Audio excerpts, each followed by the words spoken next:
Vamos ler duas passagens que nos mostram dois homens frente a frente com a morte e os sentimentos que os possuíram nesta grande crise. O primeiro é Saul, sendo avisado pelo falecido profeta Samuel, em 1 Samuel capítulo 18, nos versículos 19 e 20, onde diz: amanhã tu e teus filhos estarão comigo.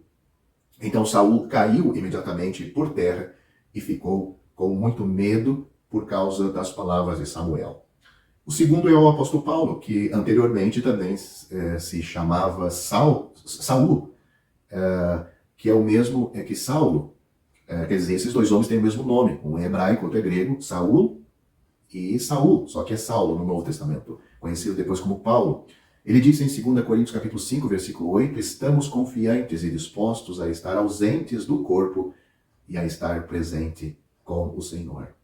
Notavelmente, como disse, cada um tinha o mesmo nome e cada um tinha a morte diante de si nestas duas passagens que acabamos de ler.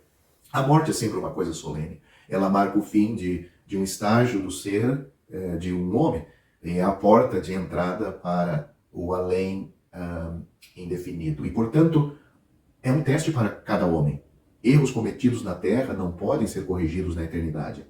Até o crente em Cristo percebe a solenidade da grande mudança. Quaisquer oportunidades de utilidade que tenham sido perdidas aqui nunca mais se repetirão. E eles devem ser contabilizados ao Senhor, a quem servimos. Mas o homem ímpio tem todos os motivos para tremer quando a morte coloca sua mão gelada sobre ele. Pois no caso dele, o último inimigo é o policial que veio para levá-lo a julgamento, conforme Hebreus capítulo 9, versículo 27. O reinado de 40 anos de Saul foi cheio de obstinação e desobediência a Deus e agora estava terminando. Os filisteus haviam declarado guerra contra ele e ele deveria enfrentá-los na batalha no dia seguinte. Cheio de maus presságios, o infeliz rei apelou a Deus, mas sem sucesso. Então ele perguntou por alguém possuído por um espírito de demônio e sabendo que havia tal pessoa em Endor, ele foi à noite disfarçado e pediu a ela que trouxesse o profeta Samuel dos mortos. Alguns talvez digam isso é um pouco como o que os espíritos fazem hoje. Eles não fazem absolutamente nada disso.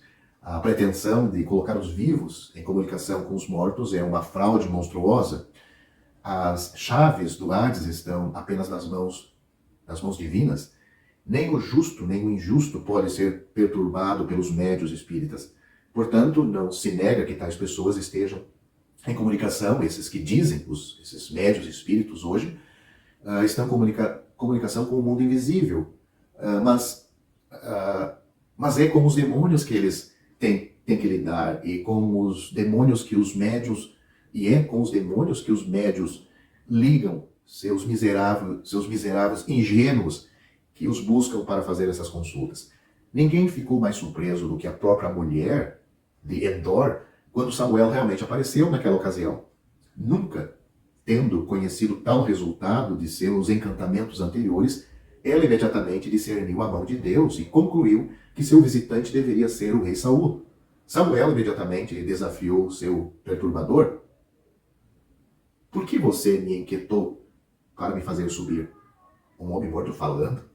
Certamente Samuel não estava no estado de ressurreição, por isso ele deve ter, pela ressurreição, Samuel deve esperar até a vinda do Senhor. Ele simplesmente apareceu de alguma forma, por permissão divina, alma e espírito.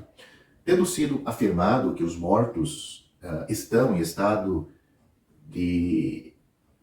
Tem sido afirmado, melhor dizendo, que os mortos estão em estado de inconsciência, e usam Eclesiastes capítulo 9, versículo 5 como prova, onde diz lá, os mortos não sabem de nada.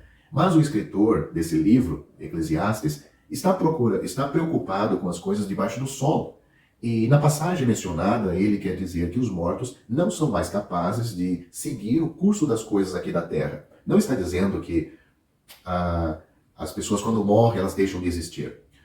A história do homem rico e Lázaro, que não é uma parábola, é uma história, a qual pode ser adicionada à passagem de Isaías capítulo 14, versículo 9, e Ezequiel capítulo 32, versículo 21, é suficiente para mostrar que tanto os salvos quanto os perdidos estão plenamente vivos para a realidade de sua condição no mundo invisível, ou como chamamos na eternidade.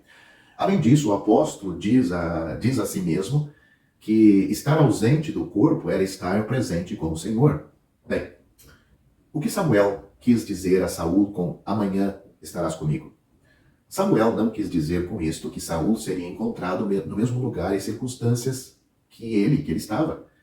Entre salvos e perdidos, que o perdido era Saul, existe um grande abismo fixo entre ambos, que é intransponível de ambos os lados. Samuel simplesmente quis dizer que Saul estaria em estado de morte no dia seguinte, isto é, contado entre os mortos como o profeta Samuel falecido.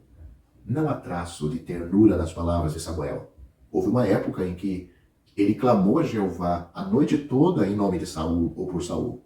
1 Samuel capítulo 15, versículo 11. Mas Saul havia pecado em seu dia de graça, e nada restava senão pronunciar a sentença sobre ele. Jeová se apartou de ti e se tornou teu inimigo. Assim disse o profeta. Deus se afastou de mim, lamentou Saul, e não me respondi mais. Posição solene para uma pessoa ser encontrada assim. Saul teve muitas oportunidades. Saul, reinando inicialmente, foi abençoado com a luz da presença de Deus e com o conselho e apoio do profeta. No entanto, seus privilégios não eram nada comparados aos dos homens de hoje, aos quais é permitido ouvir o Evangelho de Cristo proclamado em seus ouvidos, como está sendo feito hoje, até através desse vídeo. Vamos nos perguntar, quais seriam nossos sentimentos se alguma mensagem como a que foi entregue a Saul fosse entregue a nós? E se do reino dos mortos ouvíssemos as palavras, amanhã estarás comigo? O crente no Senhor Jesus diria com êxtase, partir é estar com Cristo e é muito melhor. Como disse Paulo em Filipenses capítulo 1, versículo 23. Mas do entusiasta, pecador moral e religioso, o que eles diriam? Somos lembrados de Jacó, quando ele soube que agora deveria encontrar aquele contra quem havia pecado, seu irmão Esaú, e lemos, então Jacó teve muito medo e se angustiou. Gênesis capítulo 32, versículo 7. Assim que fica cada pecador sem a salvação diante dos rumores da morte. Agora, marca o contraste com tudo isto no apóstolo Paulo, também chamado de Saulo ou Saul. Sua vida estava em perigo por causa do Evangelho, mas ele estava desolado, com medo ou incerto? Nada disso. Ele disse, estamos confiantes e dispostos a estar ausente do corpo e presente com o Senhor. 2 Coríntios capítulo 5, versículo 8. É uma coisa tão incomum encontrar homens dispostos a se ausentar do corpo. Até mesmo o diabo disse uma vez, tudo o que o homem tem, ele dará por sua vida. Que somos obrigados a indagar quanto ao fundamento da confiança do apóstolo. Suas próprias palavras, em Romanos capítulo 5, versículo 8, dizem tudo o que precisamos saber sobre isto. Ele disse, Deus prova o seu amor para conosco, em que Cristo morreu por nós, quando éramos ainda pecadores.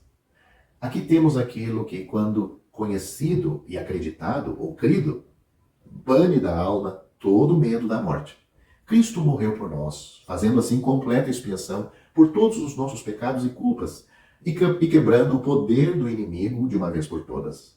A Bíblia diz, pois o salário do pecado é a morte, mas o dom gratuito de Deus é a vida eterna em Cristo Jesus, nosso Senhor. Romanos capítulo 6, versículo 23.